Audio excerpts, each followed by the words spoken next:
Es bricht einem das Herz. Man macht so viel für seinen Rasen. Und dann sieht er so aus. Aber keine Sorge, so schlimm ist es auch wieder nicht. In ein paar Schritten könnt ihr das wieder beheben und nach einer Weile sieht es wieder aus. Wie vorher oder noch besser.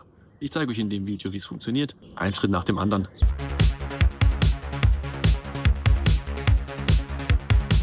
Im ersten Schritt müsst ihr erstmal natürlich das kaputte Gras entfernen und den Boden anrauen. Das könnt ihr mit einer Hake machen, das könnt ihr mit dem Vertikutierer machen, wie ich es jetzt hier an der Stelle mache. Bei großen Flächen bietet sich das natürlich an, bei kleinen tut es wahrscheinlich auch die Hake. Wichtig ist, dass das ganze alte Gras abgetragen ist und dass ihr den Boden schön anraut, dass man richtige Rillen und Furchen darin sieht.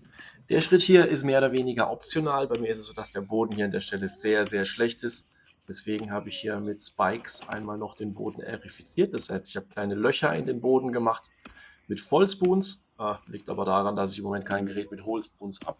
Wenn ihr Hohlspoons habt, könnt ihr die genauso nehmen. Da bekommt ihr natürlich deutlich mehr raus. Ziel ist hier einfach einen Austausch vom Boden durchzuführen, harte Masse raus und ersetzen durch Sand. Dann können die Gräser hinterher besser ihre Wurzeln ziehen, das Wasser kann besser abfließen, aber auch gespeichert werden. Hier kommt jetzt der Rasensand drauf. Verwendet auch bitte Rasensand, nicht unbedingt Spielsand, auch wenn der deutlich günstiger wäre. Der hat einfach eine ganz andere Körnung.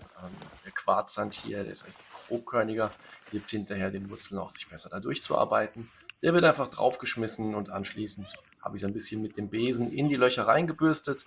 Das hat gleichzeitig den positiven Effekt, dass Gräser, die ihr zugedeckt habt, sich klar wieder ein bisschen aufstellen können. Im Anschluss dann die Rasenerde. Rasenerde idealerweise ist eine sehr fein gesiebte Erde. Wie aus dem Baumarkt etc. Natürlich habt ihr immer mal wieder größere Brocken auch dabei. Das bleibt einfach nicht aus. Schön eingearbeitet hier mit dem Rasenrakel. Den müsst ihr nicht nehmen. Ihr könnt das mit dem Besen machen. Ihr könnt das theoretisch sogar mit einem Holzbrett machen. Mit allem, was eben mehr oder weniger gerade ist. Ich nutze den Rakel ganz gern. Ich finde es ganz angenehm. Damit werden die ganzen Flächen dazugedeckt. Und anschließend packe ich auch hier nochmal den Besen aus, weil mit der Erde doch viele Gräser auch dann umknicken und zugedeckt werden. Die werden dann hier einfach wieder aufgestellt. Im Anschluss kommen auch schon die Rasensamen. Jetzt kann man natürlich diskutieren, ob die Samen lieber auf die Erde oder unter die Erde sollten. Das hat beides Vor- und Nachteile. Die will ich auch mal ein Experiment demnächst machen, zu schauen, was besser funktioniert. Ich habe sie einfach aufgestreut. Ich habe hier auch keinen Streuer genommen. Dafür ist die Fläche zu klein. Ich habe sie einfach von Hand aufgestreut. Geguckt, dass überall alles schön verteilt ist und wichtig hinterher auch anwalzen oder einfach mit den Füßen drüber stampfen, damit die schön Bodenkontakt haben. Habe ich leider vergessen, ein Video dazu zu machen. Ihr könnt es euch aber denken, wie es aussieht.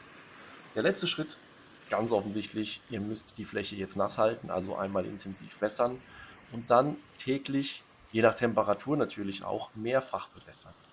Normalerweise wollt ihr euren Rasen ja eher selten, aber dafür richtig fett bewässern. Das bringt an der Stelle nichts. Dann sind die untersten Erdschichten nass und oben die Samen liegen im Trockenen.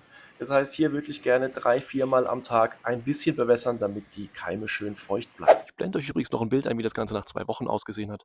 Ihr seht also regelmäßig wässern, dann ist das Thema relativ schnell wieder erledigt und ihr habt wieder einen schönen Rasen. Letzter Tipp noch, macht es nicht, wenn es wie jetzt hier gerade 36 Grad hat. Sonst könnt ihr alle 10 Minuten wässern, dann habt ihr auch nichts gewonnen, dann gehen die Samen euch nur kaputt.